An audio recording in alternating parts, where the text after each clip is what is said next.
It's time to redeem myself. Last time I attempted a brilliant diamond Nuzlocke, we fell at the final hurdle, having to face Cynthia with only 2 Pokemon left, and getting down to her final 2 Pokemon before finally falling. This time was going to be different. Except we're switching this attempt up a little bit. This is not just a normal Nuzlocke where we can only find the first Pokemon in each route. If a Pokemon dies, it is considered dead, and we need to name them all. This is actually going to be a hardcore Nuzlocke. I said last time I tried not to use healing in battle. This time it is absolutely banned. And obviously, we're playing on set mode. Let's see how far we get this time around.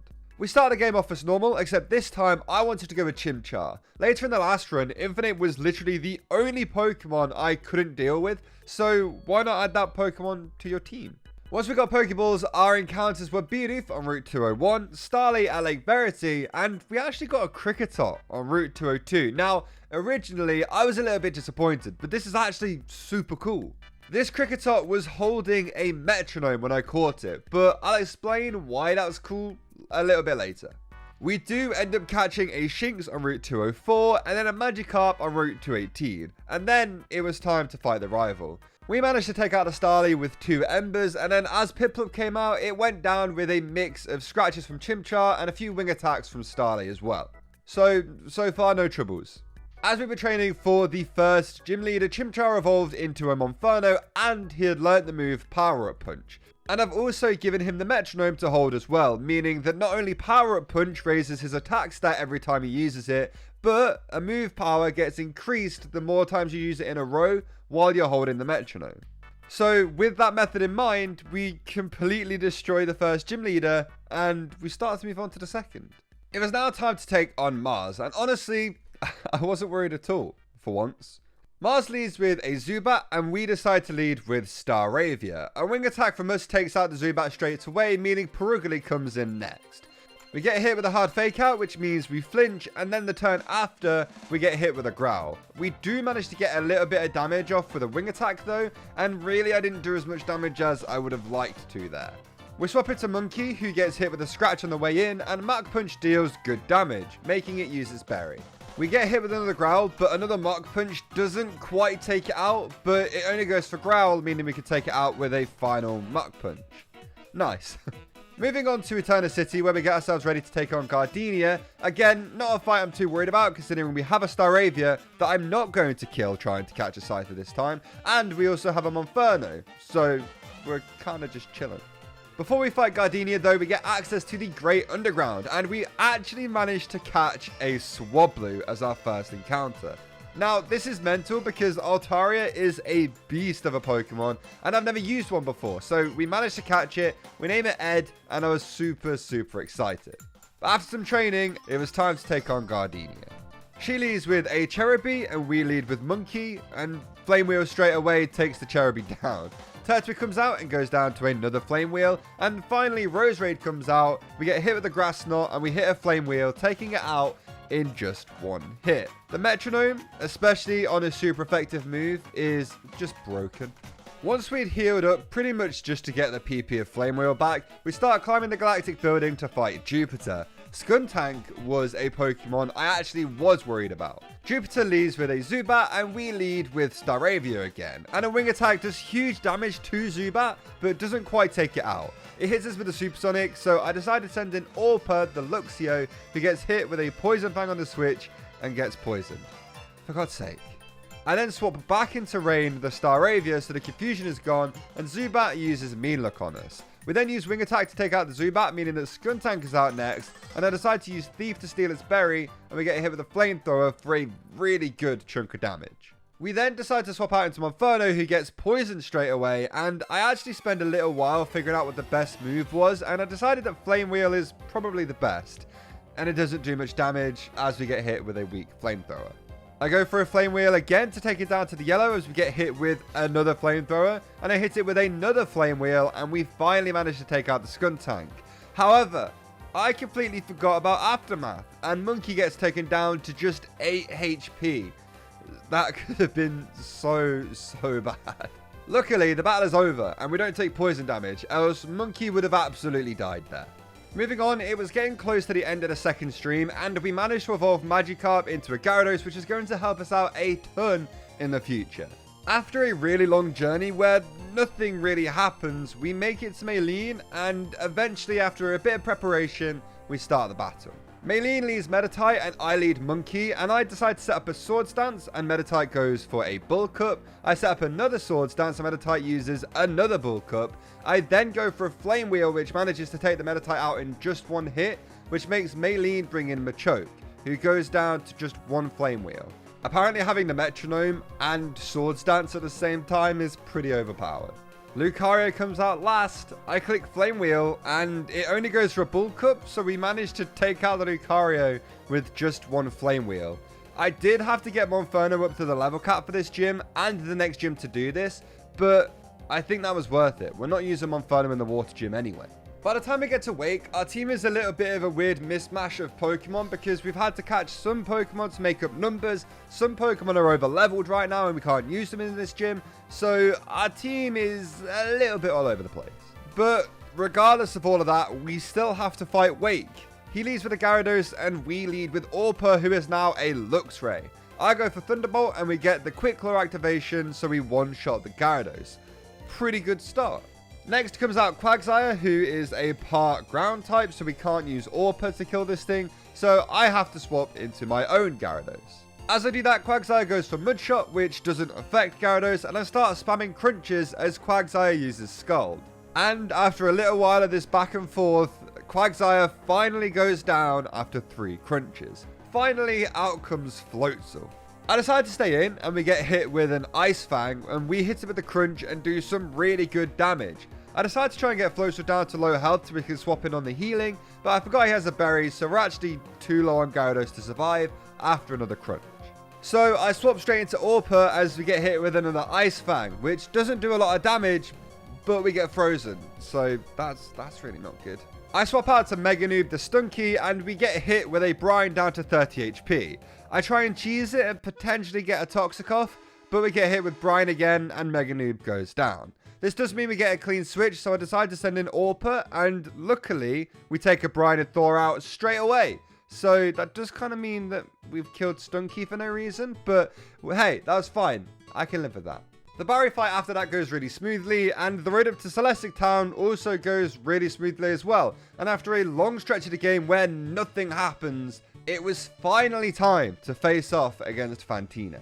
And actually, I was pretty confident going into this battle.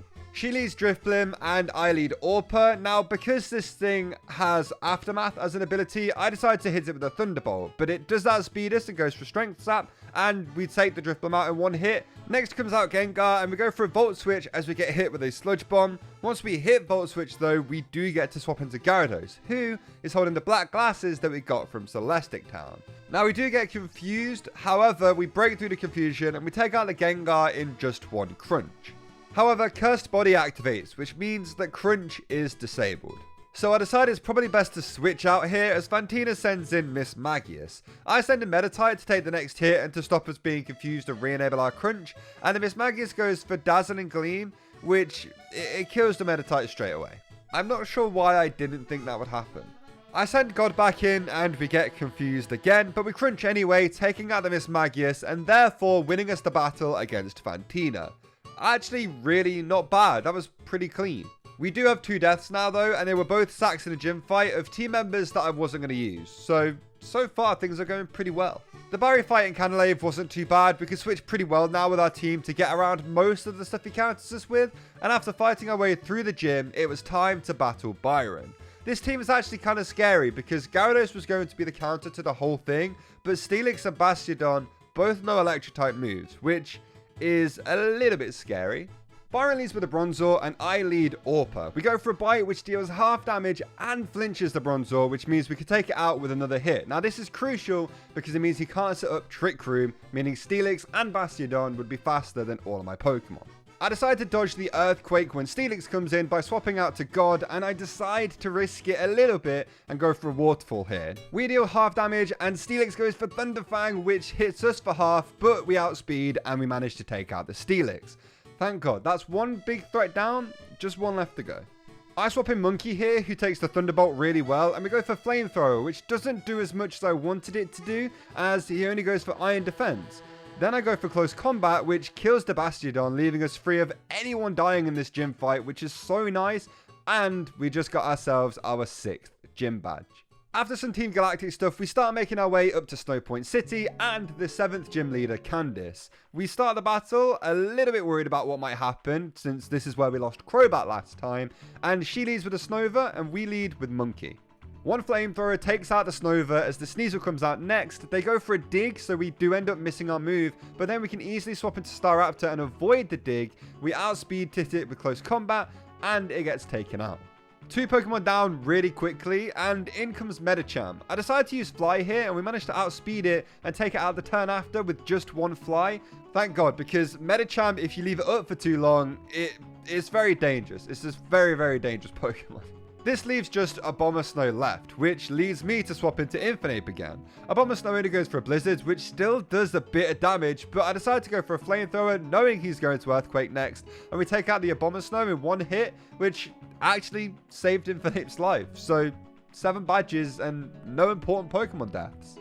It's time for some more story stuff, so that means climbing up to the Spear Pillar where we have the double battle with Mars and Jupiter, and then the battle with Cyrus. I've started to realise that the Mars and Jupiter battle isn't actually difficult at all, so I don't really feel the need to tell you everything that happens in it. It's just a really, really long fight, like painfully long. So let's just skip that fight and go on to the important one, Cyrus. Cyrus leads Honchkrow and we lead Luxray, and one Thunderbolt actually manages to take the Honchkrow out straight away, which is amazing. Gyarados comes out next, and I decide to swap into my own Gyarados to avoid the Earthquake he had coming, because I didn't think that Luxray outsped. This then turns the battle into just a bit of a crunch fight, just like last time we did this. Luckily, I'm doing more damage, so after a little while, we eventually finish off the Gyarados, which means Cyrus then uses Crobat. I decided to just go for a Waterfall, as he only goes for a Tailwind, making him faster. He hits me with a Cross Poison as I go for another Waterfall, nearly taking him out, so I swap to avoid a crit and go into Luxray. Cyrus uses a Super Potion? I don't know why he has that. But we tank another Cross Poison to finally finish off the Crobat with a Thunderbolt, leaving only Weavile left. As Weavile goes for a dig, I swap back into Staraptor. Now this Weavile knows 0 Ice-type moves, so Staraptor is pretty much completely safe to just hit it with a Close Combat and finish off the battle. This means that then we have the chance to fight Dialga. Now, just like last time, I throw the Master Ball at it so we can avoid the battle and the potential risk of losing any of our Pokemon. And with that, we can finally make our way to the 8th and the final gym leader. I spent a bit of time getting the team ready, and I started the battle with Volkner. He leads Raichu, and I decide to lead with Luxray. Now, this Raichu knows Surf. He hits a Surf, and I go for a Bite, which does a good amount of damage, and one more manages to take it out. Ambipom comes out next, and he hits us with a Fake Out, and I realize he's faster, so I can't Volt Switch out. I decide to swap into Monkey as he avoids a double hit on the switch in. I get hit with a Thunderbolt as I go for an Aerial Ace as we avoid another move the next turn to hit another Aerial Ace. However, the next turn we don't avoid it and we do take a lot of damage, but we finish the Ambipom off with a Close Combat. Octillery comes out next, so I send in God and we get hit with an Octazooka, which doesn't do much, and I use Crunch for a good amount of damage, but then we get hit with a Charge Beam, which takes us down to 33 HP, which isn't good. Another Crunch won't kill, so I swap to Pyro Nixie, the Roselia, who gets hit with a Charge Beam and takes it super well. However, Octillery special attack is still growing. They then hit us with an Aurora Beam, which takes us out, which for some reason I wasn't quite expecting. I swap into Luxray to avenge the death of the Roselia, and we kill the Octillery with a Volt Switch. After the Volt Switch, I swap into Monkey as Volkner sends out his Luxray. I go for an Earthquake, we outspeed, but we don't take out the Luxray, which is super scary. It hits us with a Thunderfang down to 1 HP, so we absolutely have to switch. I swap into Staraptor for some reason here, and we take a Thunderfang fairly well, but we probably don't survive another one. I was tilted at this point. I had no idea what I was going to do here, and I didn't want to lose loads of important Pokemon against Volkner again. I go for a Close Combat here, and we connect, we manage to outspeed, and we take it out with that one move, meaning we've just actually won our 8th gym battle. It sucks that we had to lose Roselia to get there, but I think out of all of the Pokemon we could have lost, I feel like we can deal with that.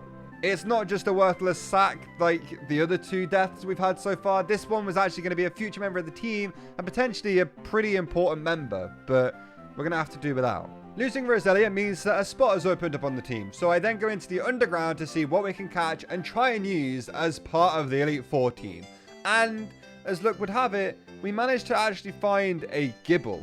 Now, I missed out on the Wayward Cave Gibble because I didn't catch a Bronzor in another area, and then that's what I found in Wayward Cave, and I couldn't use Dupe's Claws then because I didn't have a Bronzor. So, luckily, we still get to use a Garchomp. Now, unfortunately, catching the Gibble at this level means that we've already missed out on the move Earthquake, and since we only get 1 Earthquake TM in this entire game, we've already used that on Infinite. So, the best ground-type move we could probably do for Garchomp is Dig. But enough about that, we have just made it through Victory Road, and it's time to fight Barry for the last time. Barry leads Staraptor, and we lead Luxray. We take a close combat super easily, and we take it down to its Focus Sash straight away. For some reason, this Staraptor uses Rain Dance, so yeah, a Thunderbolt takes it out after that. I guess that's to help Empoleon out, but they don't send out Empoleon next. They actually just send out Snorlax. I decided to use Volt Switch so we can swap out and deal some good damage, and I think he's going for high horsepower, so I swapped to Rain. I then go for a close combat, which takes out the Snorlax in just 1 hit, so, you know, that was good. I thought he would be a problem. This then brings Heracross out next, and I think I could take it out. I just need to be faster than it. I clicked Fly, and we were faster. He sets up a Swords Dance, and we miss our Fly, but he also misses Rock Slide because Staraptor loves me. I know that mechanic sucks, but I need it. I click Fly again, and I actually miss Fly again. And then the Rock Slide connects and takes us out, which is devastating that we missed Fly twice. Infinite comes in and uses Flamethrower to avenge his fallen teammate, one who has been there for us since the start. Empoleon comes out next and goes down straight away to a close combat, so that's why I'm glad I had Infinite. Roserade is out next, who just goes down to a single Flamethrower, and that brings Barry down to his last Pokemon, Rapidash. I decide to swap into Gyarados, and Rapidash misses a Poison Jab, but it hits the second one, which we take quite well, and Waterfall then takes the Rapidash out in just 1 hit. So, if we didn't miss 2 flies in a row, we might have had a Deathless Barry, but that didn't happen. After the battle, George the Gabite evolves into Garchomp, which is going to be huge, but that does mean that we now have to find another replacement for Staraptor right before the end of the game again. Now, I looked through my box and I found I had a Ghastly in there that I caught really early on, level 19, and I thought, do you know what? I'm going to use the Pokemon I've never used before. I'm going to use Gengar. But that does mean, like I said, it's level 19, and the level cap that I want to train up to is level 63.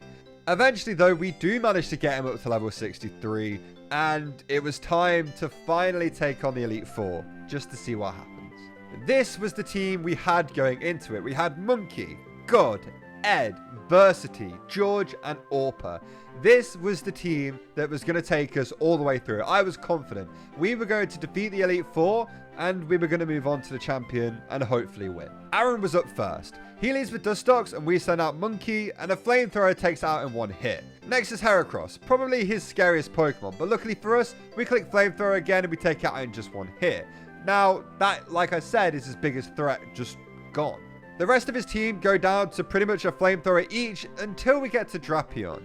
We tank Drapion's Earthquake quite well, and we hit back with our own Earthquake, which takes it down to about half. This means we need to swap because he's faster than us, so I decide to swap into God to avoid the Earthquake and hit him with a Waterfall. But not before he hits us with a Night Slash. Luckily for us though, the Waterfall does take him out, and we've now beaten Aaron, but let's be honest, he's not the one I'm worried about. Moving on to Bertha. It would have been nice to have a Roserade here, but it doesn't matter. Bertha leads with the Quagsire, and I lead with God. And we start to crunch, which does crit, but still doesn't do much damage. We then get poisoned, but I had a Berry on to avoid that. Unfortunately though, the Quagsire also has leftovers. I hit another crunch, and he uses Recover, basically to get back up to full health. This whole thing was pointless. It was at this point I decided I needed more damage, so I started setting up Dragon Dances to try and make sure that my crunches do more. I avoid another Surf. I then decide to see how much crunch does, and it's still not doing great, but it's not terrible. We take a light Surf, so I decide to Dragon Dance again, and then crunch, which now does a good amount of damage. We get hit with a Toxic, so this time this poison was going to last because we used our berry already.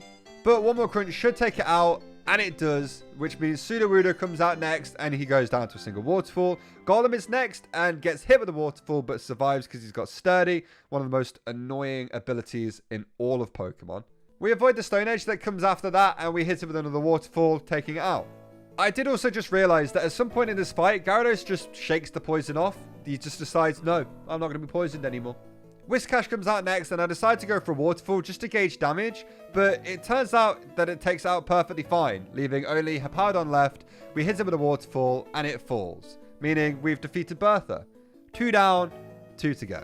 Flint is the third Elite Four member, and he leads with Rapidash, and we lead with God. We get hit with a Poison Jab, which we take quite well, and then we hit them with a Waterfall, which, while it does take out in one hit, we get burned by Flame Body, which isn't good.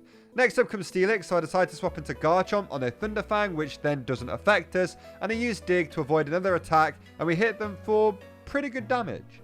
We avoid the Iron Tail and go for another Dig, which takes out the turn after. Now, Lopunny comes out next, and since I think they're going for a high jump kick, I swap into Gengar. This means Lopunny doesn't affect us and deals a bunch of damage to themselves because I predicted them perfectly. I then decide to hit it with a Poison Jab to see if we can take it out from that range, but we don't. But we get hit with a Fire Punch, which, of course, burns us, because why wouldn't it? I decide just to go for another one, and we manage to attack, even though Gengar is in love with the Lopunny. Gengar also just shook off the burn, so the next Poison Jab takes the Lopunny out. Drifloon comes out next, so I decide to swap into Orpa the Luxray to take it out in just one Thunderbolt, and then his last Pokemon comes out, Infinite. I swap into Garchomp as we get hit with a close combat, and then another as we try and Dig. Luckily we're slower, so we avoid the next close combat, so when Dig actually hits, we manage to take it down to its Focus Sash. I can't live another close combat, so Dig is out of the question, so I have to swap into my own Monkey as Flint heals. We take a lot of damage from close combat on the next turn, but I go for an Aerial Ace, which manages to take it out in just one hit. 3 Elite Four members down, 0 deaths so far. This is going well. It is now time to take on the final Elite Four member, Lucian. He leads Mr. Mime and I lead Orpa. They set up a Reflect as I go for a Crunch, which now, because of the Reflect, does barely any damage. I then go for a Thunderbolt, which does a lot more damage as we get hit with a Psychic. We get hit with another down to 13 HP, and we take it down to what must be 1 HP with another Thunderbolt. I swap into God here to keep Luxray alive as Lucian heals. I go for a Crunch, which does barely any damage again, and Mr. Mime sets up a light screen now. I have no choice, so I have to just keep crunching, hoping that eventually the screen will go down or we get a crit. We exchange crunches and psychics for a while until finally the Mr. Mime goes down. I hate that Pokemon so much. Just, it's awful.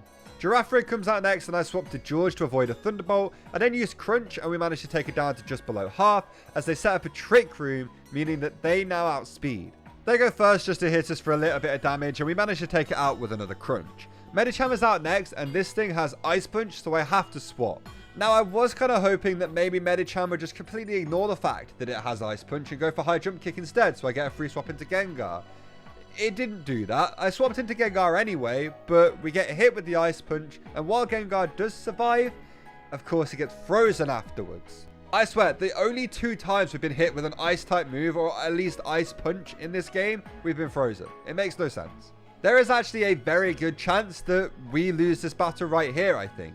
I swap into Ed and avoid the Zen Headbutt, and I click Moonblast, but we get hit with an Ice Punch and only survive on 1 HP to then hit it with a Moonblast that doesn't even take it out. Oh my god. I realized after I clicked Moonblast just how stupid it was leaving Ed in there. Like, he's quad weak to ice. Why did I do that? The game decides to bail us out of this terrible situation I've got myself into, and Trick Room goes down, which means that we can take the Medicham out with another Moonblast. This battle is getting far too close for comfort, and I don't like it. Alakazam comes out next, and I have no choice but to swap now. I swap into George, who doesn't take Psychic very well at all, but I risk it and go for a Crunch, as Alakazam only goes for Future Sight. So we manage to take it out with the Crunch, and we're somehow still in this fight. This leaves only Bronzong, the final hurdle to making it to the champion. I swap in Monkey, as he's the only Pokemon we have that is still on good HP, and we get hit with a weak Payback, and I go for a Flamethrower, which nearly takes it out, as Bronzong only uses Trick Room. What I didn't realize is that the Future Sight attack was about to happen, and when it does, it completely takes out Monkey. Like, he's just dead. I have no idea how that move even works, but we've just lost our starter one Pokemon away. In fact, like, just barely not killing that one Pokemon that is in the way of the champion. Oh my god. And because of that, our team is now looking in terrible shape to take on this Bronzong, especially with Trick Room still active. I swap in God and we take a payback just barely, and I can use a Crunch, which manages to take it out. I have no idea how we got through that fight only losing one Pokemon, or how we got through that fight at all. This was it though. We were on to Cynthia with 5 of our team still standing. This was all that mattered now. We walk into the room and the battle begins. Cynthia leads Spiritomb and I lead Altaria, and I go for a Moon Blast, which does an okay amount of damage as we get hit with a Shadow Ball, which does about the same.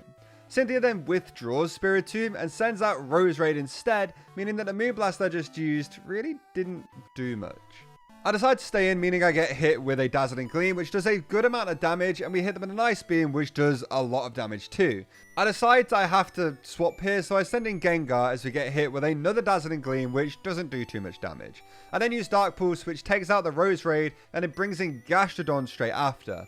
However, I taught Gengar Giga Drain for this exact reason, which nearly takes out the Gastrodon in just one hit.